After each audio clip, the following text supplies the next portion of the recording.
WADR, promoting dialogue. It's midday in Dakar, 1 o'clock in Lagos. Good afternoon and many thanks for staying tuned to West Africa Democracy Radio, broadcasting on 94.9 FM and worldwide on WADR.org. Welcome to Newslink. Here are the top stories. Guinean investigative journalist Habib Moran Kamara has been taken to an unknown location after he was detained on Wednesday. Nigerian travelers killed after their vehicle planted with explosives went off. Ahead of Saturday's elections in Ghana, we'll take a closer look at how the state of the economy will influence voters' decision. The findings of the report, to me, reaffirms a long-held view that the democracy in Africa is not delivering economic welfare for the people. An African Women in Media conference kicks off in Dakar with the theme Media and Sustainability. So we're seeing a lot of change. We are seeing a lot of kind of better balance of gender equality in media ownership, in media roles, right? In South Africa, for example, they're almost at 50-50. Please stay tuned for details of these stories and more. Here is Imo Edit with Newslink. Many thanks for joining us and a warm welcome to our listeners in the Gambia, Ghana, Liberia and Sierra Leone. Let's begin this afternoon in Nigeria, where at least 6 people have been killed and 8 others injured after suspected bandits planted explosives along a major road in Zamfara state, northwest of the country. The incident occurred on Wednesday morning near the Mailamba axis of the Dansadao-Gazal Road, a route notorious for bandit activities. Osman Marin Abuja tells us more in this report. A Volkswagen Golf 3 vehicle was reported to have triggered the explosive, leading to a devastating blast. Eyewitnesses described scenes of chaos, with victims' bodies lying by the roadside and survivors crying out for help. The attack has heightened fear among residents of Dansado Emirate in Maru local government area, where bandits have reportedly begun using explosives to target civilians. Nigeria's Joint Task Force Northwest, Operation Fansariyamma, confirmed the incident. In a statement, spokesperson Lieutenant Colonel Abubakar Abdullahi said they are aware, adding that the safety and security of citizens remain top priority. The statement also said the military is working with local enforcement to identify and apprehend those responsible. The military has deployed an explosive ordnance disposal EOD team to sweep the area for additional devices. Troops have also been stationed along the route to secure the area and protect travelers. Abdullahi also called on the public to remain vigilant and report any suspicious activities, promising that security forces would intensify operations to prevent further incidents. This is the second such attack in the area within 3 days, reflecting an alarming shift in the tactics of armed groups operating in Zamfara state. On Monday, local reports highlighted growing insecurity in Dansado Emirate, with residents expressing fear over the increased use of explosives by the bandits. Zamfara state, like much of northwestern Nigeria, has long been plagued by banditry, kidnappings and violent attacks on rural communities. For Newslink on West Africa Democracy Radio, Usman Umar reporting from Abuja. And Guinean investigative journalist and founder of the news site LeRevelateur224.com, Habib Moran Kamara, was detained on Tuesday night by elements of the National Gendarmerie and subsequently taken to an unknown location. His family, press associations and the Union of Press Professionals of Guinea are demanding his unconditional release and an end to the abduction of social and political actors. Jennifer Ibrahim Abadi filed in this report and voiced by Christopher Teacher. A week before his arrest, Marwan Kamara and his lawyers warned the public about the risks of his arrest. According to him, the military in power and certain political actors close to the junta were targeting him due to his criticism of the transition management. On Tuesday night, while he was on his way to a meeting with a Guinean businessman KPC, gendarmes violently detained him, explained Chiano Majoba, the publication director of Le Révélateur 224.com. On Wednesday, the Union Press Professionals of Guinea met with the Prime Minister Amadou Uriba to seek the release of the journalist Marwan Kamara. According to the SPPG General Secretary Ba Ori, the Prime Minister committed to ensuring the journalists' rights are respected, said Seko Jama Bangura. Since his arrest, there have been calls for Marwan Kamara's release and an end to the abduction of people from the streets. During a press conference on Wednesday, the journalist lawyer stated that they still have no information on where their client has been taken. That was Chen of Ibrahim Abadi's report, voiced by Christopher Atucho. In Liberia, the Association of Female Lawyers have called for collective effort against the increase of domestic violence. Domestic violence remains a serious issue in Liberia, with gender-based violence being a grave threat to the safety of women and children. In 2023, about 3,204 sexual gender violence cases were recorded, with women accounting for 93% of the survivors. WDL's Grace Joshua in Monrovia completes the story. According to the president of the Association of Female Lawyers of Liberia, Anthony Fedeminian Tugbe Williams, the increase in domestic violence across the country is a cause for national concern, noting that it requires a collective effort in addressing and prosecuting perpetrators of domestic violence. Speaking during the opening of a day-long workshop for prosecutors and city solicitor, Anthony Williams highlighted the importance of creating awareness and capacity building in order to reduce such acts, adding that the approach and enforcement of the Domestic Violence Act is missing, stressing that it is time for robust and proactive action in addressing these cases. Councillor Rosemary B. James, board chair of the Association of Female Lawyers in Liberia, underscore the importance of working with the association in protecting and promoting gender equality, especially for women. She named advocacy, the protection of women's rights and enforcement as key factors they have been championing since the years of its establishment. The activities is part of the observance of the 16 days of activism, a holistic process in the fight against sexual gender-based violence. For West Africa Democracy Radio, I'm Grace Joshua in Monrovia. Well, we'll cross over now to the Gambia, where let's take it down to Ghana ahead of the December 7 general elections. The flag bearer of the National Democratic Congress, NDC, John Dramani Mahama, stated that he will only accept the election result if the process is transparent and credible. In an exclusive interview with the BBC, former president expressed concerns about the fairness of the electoral process and emphasized that he would not accept the outcome if the election is tainted by violence or irregularities. He also spoke about his stance on the Human Sexual Rights and Family Values Bill, popularly known as the Anti-LGBTQ Bill. If on the election day there's widespread ballot snatching and beating of people and the military moving and intimidate people and shoot people, and attacks are all over the place, rampaging, you want me to accept that result? It will depend on the transparency and fairness of the process. Ghana is among the few African countries to pass draconian anti-LGBT legislation, widely condemned by human rights groups. Will you sign it into law if it is brought before you?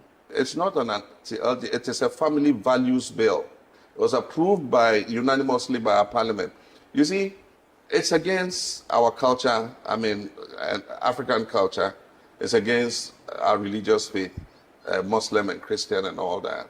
But I think that we must look at the bill, and the president must indicate what he finds wrong with that bill and send the bill back to Parliament.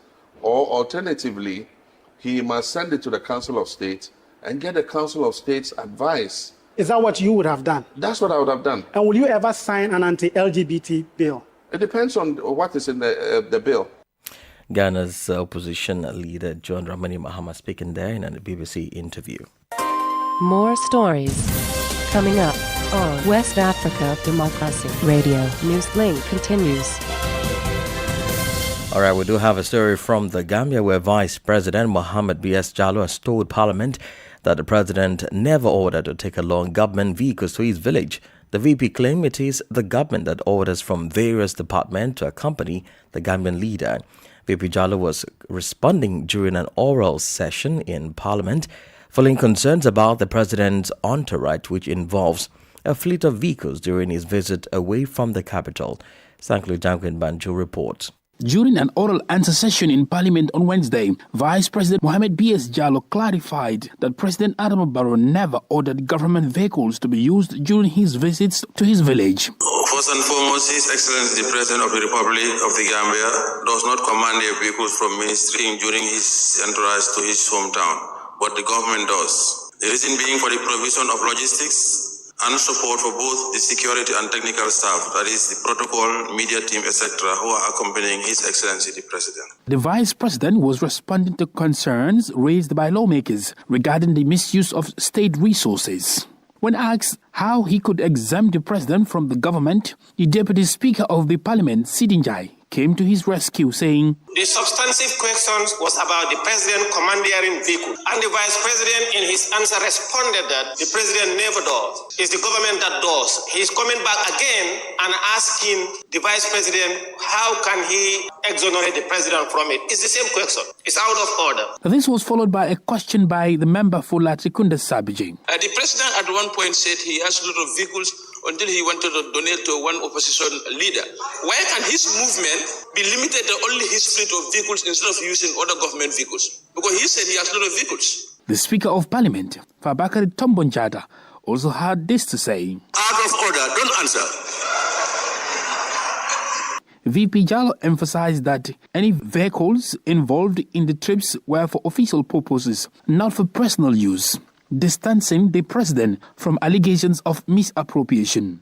The VP's statement aimed to address public concerns on the use of government assets. For Newslink on West Africa Democracy Radio, I am Sankule Janko reporting from Banjul. You're listening to Newslink on West Africa Democracy Radio 94.9 FM Dakar and online wadr.org. Here is a reminder of our top stories. Guinean investigative journalist Habib Moran Kamara has been taken to an unknown location after he was detained on Wednesday. Nigerian travelers killed after their vehicle planted with explosives went off.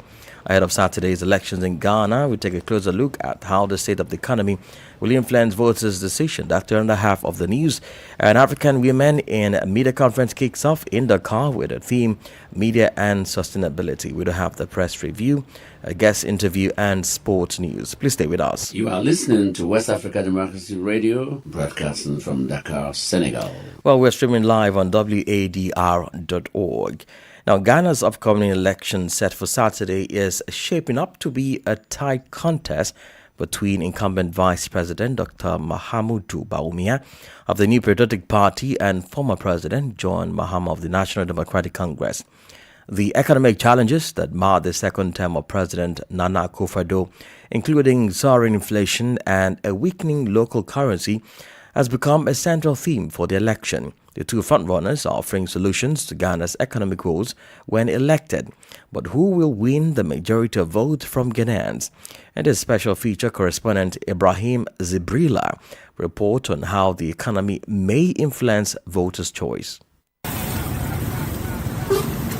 Amdani Musa has been selling electronic products for more than a decade on one of the busiest streets in Accra. He imports appliances from the US and Europe and resells them. It's my business this time since the dollar rate change. If I go carry goods scammer, I need to see more. People if come, then if they buy because the dollar rate let our money for citizens inside go up. So we need to see more. The way first people they feel they purchase things from we. Now if we go carry things from abroad comes and they know they feel they buy them. Ghana's currency, the CD, has been weakening against the US dollar since the beginning of this year. In October, the local currency depreciated by nearly 29% year on year.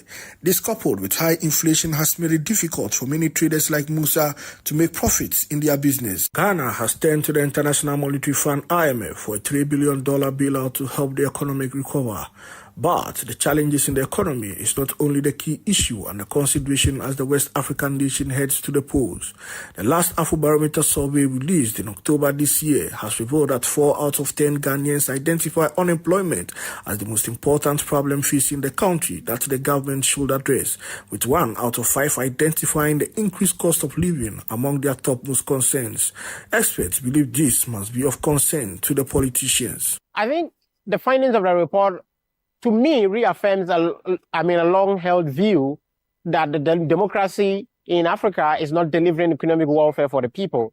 And as we have seen, the youth are really dissatisfied with the level of democracy that we have because they think it's becoming more about elections and not delivering on development. The two leading candidates in the upcoming elections, Vice President Mahmoud Bawumia of the ruling NPP and former President John Mahama of the NDC, have pledged in their various manifestos to stabilize the economy when elected. Whilst the opposition NDC believes the current NPP government should be voted out due to their mismanagement of the economy, the ruling government asserts that they have been better managers of the economy. They blame the COVID-19 pandemic, effects of the Russian invasion of Ukraine, and a rise in global interest rates as the cause of Ghana's economic woes. In an engagement with some youth during one of his campaign rallies, Vice President Mahmoud Bawumia said the economy was bouncing back and will perform even better if he's elected to implement his economic policies. The growth of the Ghanaian economy has been revised upwards to 4% for 2024 and higher in 2025. To put it into perspective, the economy grew by a mere 3.4% in 2016, the last year under President John Mahama. In fact, in 2025, Standard & Poor's is more buoyant with their forecast at 5.4%. I am even more optimistic that it is possible to do even more if, with your vote, you elect me as your next president, and we implement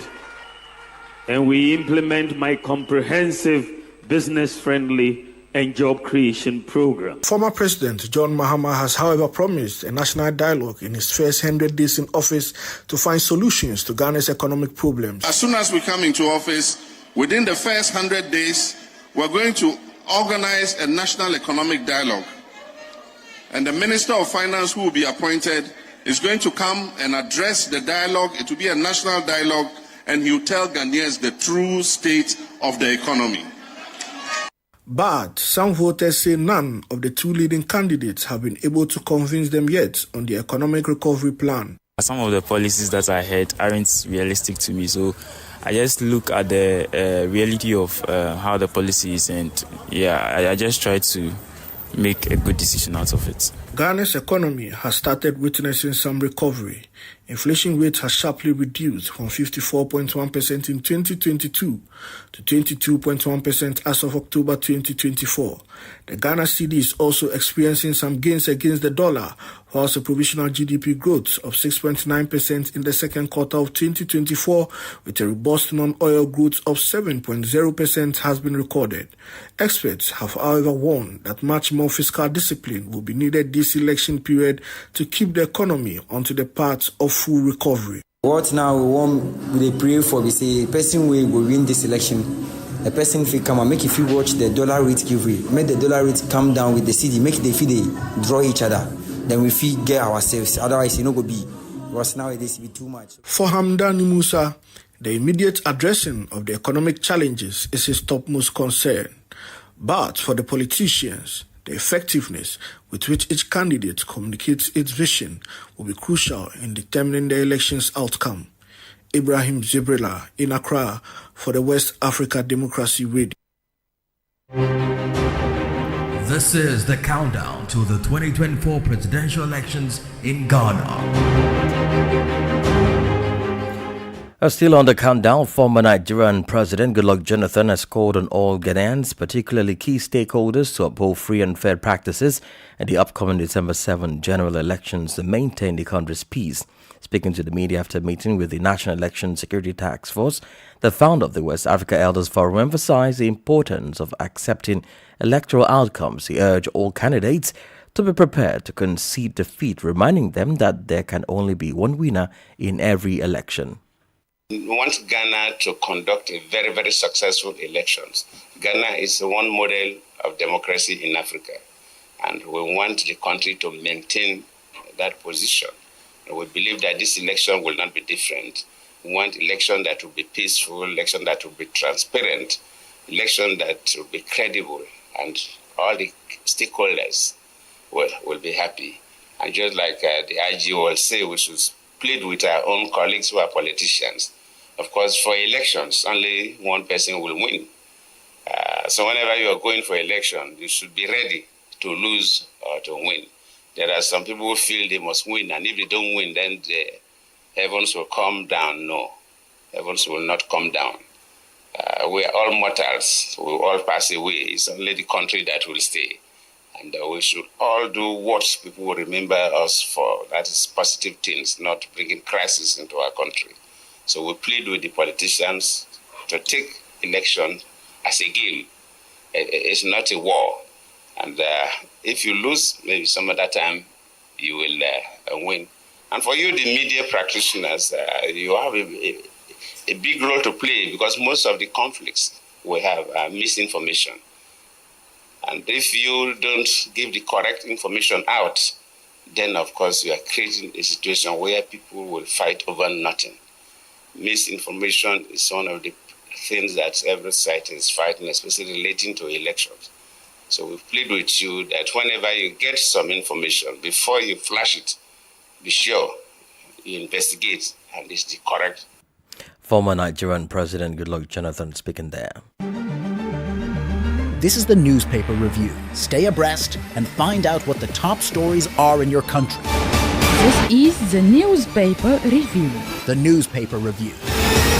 Well, we'll remain in Ghana as Nadi Tete takes us through the newspaper review. We'll start off with the Daily Graphic newspaper. On the front page is dedicated to the 12 presidential candidates, and it says here, after prophecies, rallies and promises, Ghana votes on Thursday. Other stories here, Eastern and Western regions special voting today, and countdown to December 7, may democracy win. Now to the Herald newspaper front page, Army commander accused of snubbing military orders sends masked shooters to disrupt elections in Volta and northern regions. Still on the front page of the Herald newspaper, anger mounts in police service over secret promotions. The Daily Guide newspaper front page, Stephen Amwa tips Bawumia to win. We are ready for NPP NDC rallies, the police says, and vote wisely, Roman father says. The Chronicle newspaper front page, Agenda 111, the real McCoy after free SHS. The Anchor newspaper front page, police detain 88 persons on 2 Metromass buses allegedly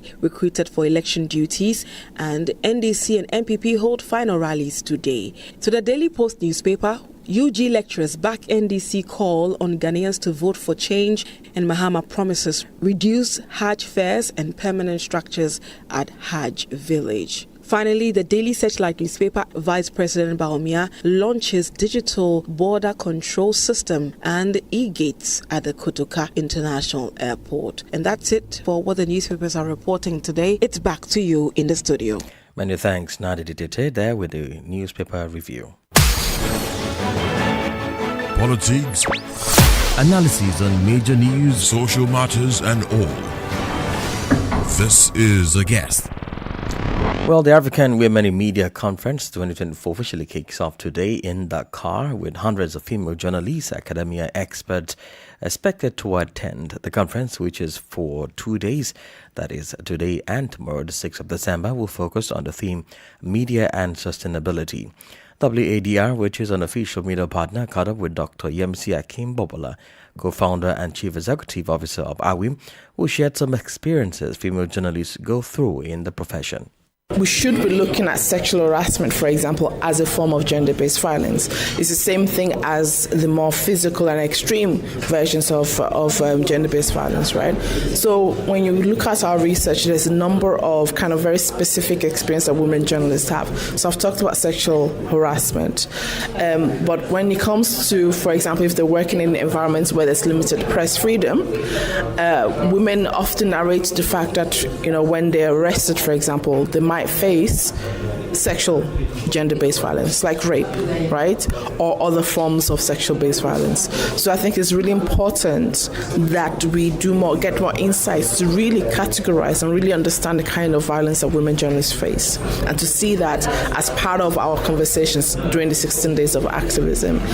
You look at technology-facilitated gender-based violence because of women journalists experiencing online abuse, doxing, for example, or people threatening them with physical attacks online, right? And even to the extent that our research shows that these women then therefore sometimes stay away from these digital platforms because of this kind of technology facilitated gender-based violence. And that poses a big danger in terms of the extent to which the voices and perspectives of women journalists are visibly heard on these platforms. Okay, so I think we definitely need to be doing more. We definitely need to be very specific to say this is the kind of things that women journalists experience. I'm very optimistic the fact that an organization like the African Union is making very specific provisions in the Convention on the Elimination of Gender Violence in Africa, making very specific provisions for women journalists. That's really good. That's a huge step that we've made there in terms of them really looking at the specific experiences of women journalists. From the research, who are the perpetrators? Part of our research is to look at the different stages and the kind of biases that women journalists experience at the different stages of their career, right from when they're in university to the point of entry to the point of progression. Okay, at the point of university, for example, you have cases where female students go for internships and they experience sexual harassment during that internship, right? You have situations where when you're trying to apply for a job, because there's a lot of abstract application of recruitment processes. So sometimes you have women that will work for free for months as a way to showcase themselves as eligible to work in this organization. What then happens is that those gatekeepers, those people that you're trying to impress, they then exploit you in various ways, right? So sextortion is the word that we use for that. Dr. Yemisi Akin-Bobola is the co-founder and chief executive officer of the African Women in Media. And in Sport Brief, this year's World Athletes of the Year award in Monaco saw Leslie Tobogo and Stephen Hassan secure top prizes. Tobogo became the Botswana's first Olympic champion at this year's Games in Paris, bettering his own record in the men's 200 meters. The 21-year-old voices thanks as he was named Male World Athlete of the Year. It comes after Hassan clinched her first gold global marathon title at the Paris Olympic. She also won London Marathon the previous year. And we've come to the end of this edition of Newslink here on West Africa Democracy Radio, broadcasting from Dakar, Senegal. Thank you for listening. And many thanks to Kristen Makudi and Mauduju for the technical support. Do connect with us on all of our social media platforms, X, formerly Twitter, Instagram, at WDL News, and Facebook West Africa Democracy Radio English Service. Coming up at the bottom of the hour is our flagship environment program, Enviroscope. I am Imo Edit. Good afternoon. And many thanks to you for listening.